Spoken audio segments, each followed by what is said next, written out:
We can realize about a 60% savings by, it just depends on the size and the scale. The larger the system, the more savings you're going to realize if you're looking at an integration versus a replacement.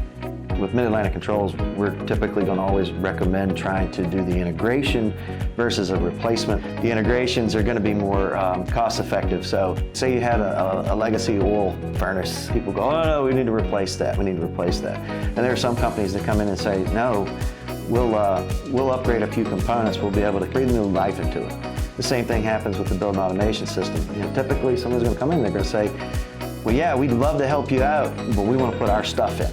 We want to put in what we work on, and that's one of the things that Mid-Atlantic Controls really strives, is that we work on a very large amount of systems. We're also able to service and continue to maintain other systems that are not a commonly available product. Their parts aren't available. We can maintain that initial investment.